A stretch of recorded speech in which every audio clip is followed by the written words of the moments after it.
Good morning friends. आज हम बात करेंगे वीकली परफॉर्मेंस के बारे में कमोडिटी एंड करेंसी में और मेजर फाइनेंशियल इंडाइसिस में कैसा परफॉर्मेंस देखने को मिला। हमने देखा कि पिछला हफ्ता काफ़ी वॉलेटाइल रहा और काफ़ी पॉजिटिविटी के साथ बंद होता हुआ दिखाई दिया, जहां हमने नेस्डेक को करीबन 3% से ज़्यादा के नंबर्स यहां पर आते हुए देखे और करीबन लाइफ टाइम हाई 9,824 के आसपास नेस्डेक को बंद होते हुए देखा। वहीं अगर हम डाउ जोन्स की बात करें तो डाउ जोन्स भी ऑलमोस्ट 6.81% के आसपास बंद हुआ और 27,000 के एक स्तर के ऊपर क्लोज होने में कामयाब रहा।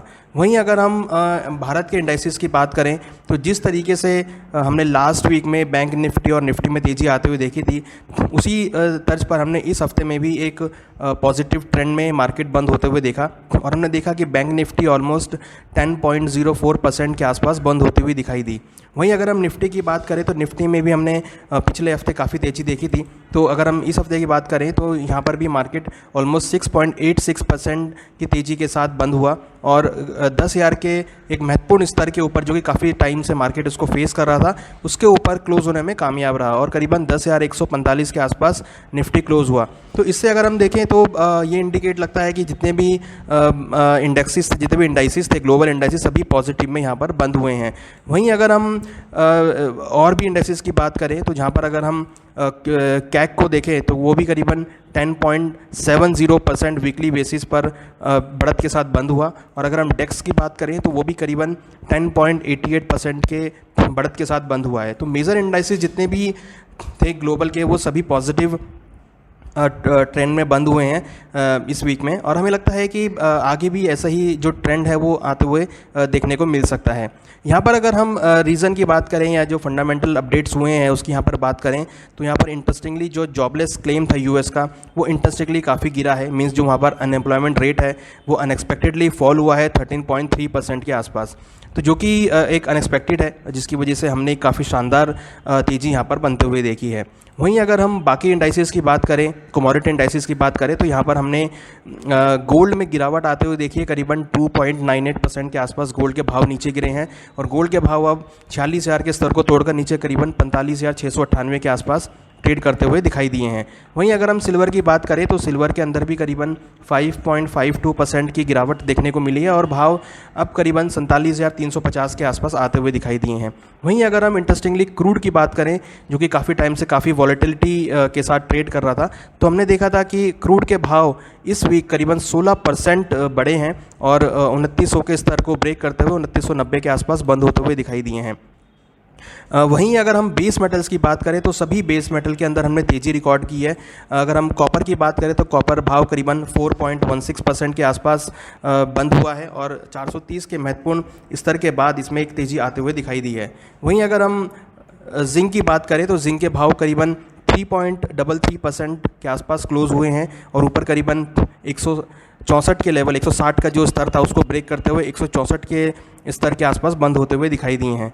लेड के अंदर भी अगर हम देखें तो करीबन 5.11% की तेज़ी देखने को मिली है और भाव करीबन 140 के स्तर के आसपास बंद होते हुए दिखाई दिए हैं। एल्युमिनियम के अंदर भी हमने तेज़ी आते हुए देखी है और एल्युमिनियम के भाव भी ऑलमोस्ट 2.96% के आसपास तेज़ी से बंद होते हुए करीबन 135.60 के आसपास बंद हुए हैं। वहीं अगर हम निकल की बात करें तो निकल के अंदर भी हमने तेज़ी आते हुए देखी है। करीबन अगर हम परसेंटेज वाइज देखें तो भाव ऑलमोस्ट 3.65% के आसपास बंद हुए हैं। इसका मतलब कि जितने भी हमारे इंडाइसिस थे सभी के अंदर हमने तेज़ी देखी है, क्योंकि जिस तरीके से ग्लोबल रिबाउंड हुआ है और ग्लोबल इकोनॉमी में रिकवरी देखने को मिली है, जॉबलेस क्लेम यूएस का, अनएम्प्लॉयमेंट रेट नीचे गिरता हुआ दिखाई दिया है, सभी इकोनॉमीज़ में हम देखें तो एक तेज़ी का माहौल बनते हुए दिखाई दिया है। हमने ये भी देखा था कि कुछ इकोनॉमी अभी और स्टिमुलस पैकेज देने जा रही हैं, मोर ईजिंग का यहाँ पर देखने को मिल सकता है, तो जिससे सभी इकोनॉमीज़ के अंदर एक धीरे धीरे जो गिरावट का सत्र था वो ख़त्म होते हुए मार्केट बढ़त की तरफ बनती हुई दिखाई दे रही है, जिसकी वजह से हमने तेज़ी आते हुए देखी है। उसी के विपरीत हमने गोल्ड सिल्वर में जो सेफ हेवन की डिमांड था वो यहाँ पर फेड आउट होते हुए दिखाई दी है और हमने गोल्ड सिल्वर में गिरावट आते हुए देखी है।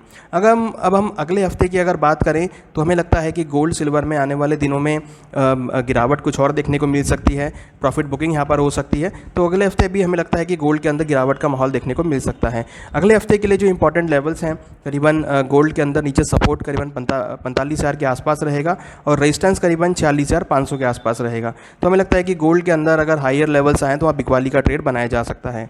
सिल्वर के अंदर भी हमें लगता है कि आने वाले समय में बिकवाली का ट्रेड बना के चलें, क्योंकि यहाँ पर भी एक प्रॉफिट बुकिंग हो सकती है। सिल्वर के लिए महत्वपूर्ण सपोर्ट करीबन 46,600 का रहेगा, रेजिस्टेंस करीबन 48,800 का रहेगा। तो यहाँ पर भी हमें लगता है कि आने वाले समय में बिकवाली प्रॉफिट बुकिंग हो सकती है, तो यहाँ पर भी सेल का ट्रेड बनाया जा सकता है। अगर हम कॉपर की बात करें और बेस मेटल्स की बात करें तो कॉपर के अंदर हमें लगता है कि आने वाले समय में भाव ऊपर की तरफ रहेंगे, क्योंकि जिस तरीके से इंडस्ट्रियल एक्टिविटी बढ़ी है तो बेस मेटल्स की डिमांड बढ़ सकती है। तो बेस मेटल हमें लगता है कि आगे भी आउट परफॉर्म करते हुए दिखाई देंगे। तो बेस मेटल के अंदर भी हमें बाई की हमारी राय रहेगी। कॉपर के अंदर महत्वपूर्ण सपोर्ट करीबन 429 का रहेगा, रेजिस्टेंस करीबन 442 के आसपास देखने को मिल सकता है। तो यहाँ पर भी हमें लगता है कि बाई का ट्रेड बनाया जा सकता है। वहीं अगर हम जिंक की बात करें तो जिंक में महत्वपूर्ण सपोर्ट लेवल करीबन 158 का रहेगा और रेजिस्टेंस 170 का हो सकता है। तो यहाँ पर भी हमें लगता है कि बाई का ट्रेड बनाना चाहिए। नाउ अगर हम एनर्जी सेगमेंट की बात करें तो क्रूड ऑयल यहाँ पर जिस तरीके से हमने 16% की तेज़ी आते हुए देखी है, तो हमें लगता है कि यहाँ पर क्रूड की जो डिमांड है वो बढ़ सकती है, एविएशन सेक्टर से डिमांड आ सकती है, इंडस्ट्रियल सेगमेंट से डिमांड देखने को मिल सकती है। तो क्रूड के अंदर हमें लगता है कि नेक्स्ट वीक में भी एक तेज़ी का ट्रेंड बनता हुआ दिखाई देगा।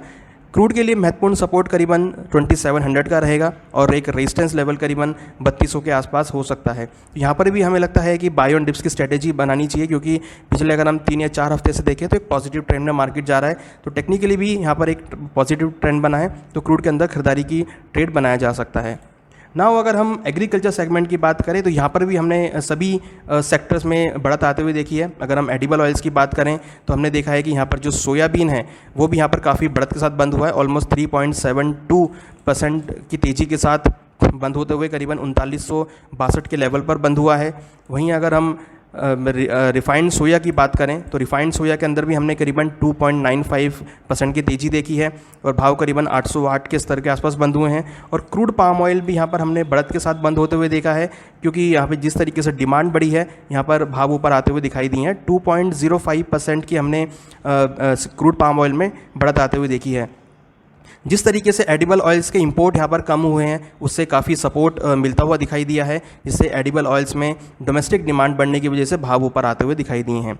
वहीं अगर हम यहाँ पर स्पाइस सेक्टर को कंपेयर करें तो स्पाइस सेक्टर के अंदर भी हमने यहाँ पे तेज़ी देखी है। जीरा ऑलमोस्ट 1.59% की बढ़त के साथ करीबन 13,760 के आसपास बंद हुआ है और टर्मरिक के अंदर भी हमने करीबन 3.47% की तेज़ी देखी है और भाव करीबन 5488 के आसपास बंद होते हुए दिखाई दी हैं। यहाँ पर ऐसा माना जा रहा है कि लॉकडाउन ओपन होने के बाद जो एक्सपोर्ट डिमांड बिल्कुल भी नहीं थी वो एक्सपोर्ट डिमांड यहाँ पर देखने को मिल सकती है और लोकल डिमांड जब होटल इंडस्ट्री ओपन होगी, जब रेस्टोरेंट्स ओपन होंगे तो एक स्पाइसेस की डिमांड यहाँ पर देखने को मिल सकती है, डोमेस्टिक डिमांड यहाँ देखने को मिल सकती है, जिससे भावों को एक सपोर्ट मिल सकता है। तो हमें लगता है कि अगले हफ्ते भी एग्रीकल्चर सेगमेंट में इसी तरह की तेज़ी यहाँ पर देखने को मिल सकती है।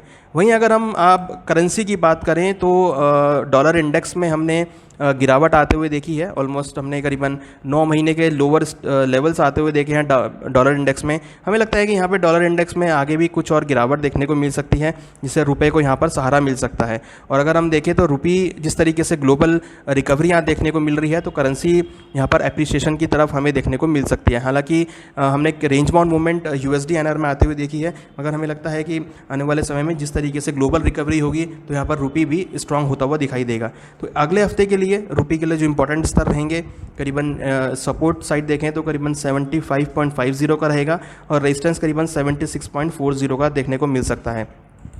हमें लगता है कि आने वाले समय में एक रुपी एप्रिशिएट हो सकता है, क्योंकि डॉलर में वीकनेस होगी तो रुपी एप्रिशिएट होगा। तो अगले हफ्ते के लिए हमें लगता है कि रुपी के अंदर एप्रिशिएशन हो सकता है और नीचे करीबन 75.40 75.20 तक के लेवल्स USD/INR में देखने को मिल सकते हैं। Thank you.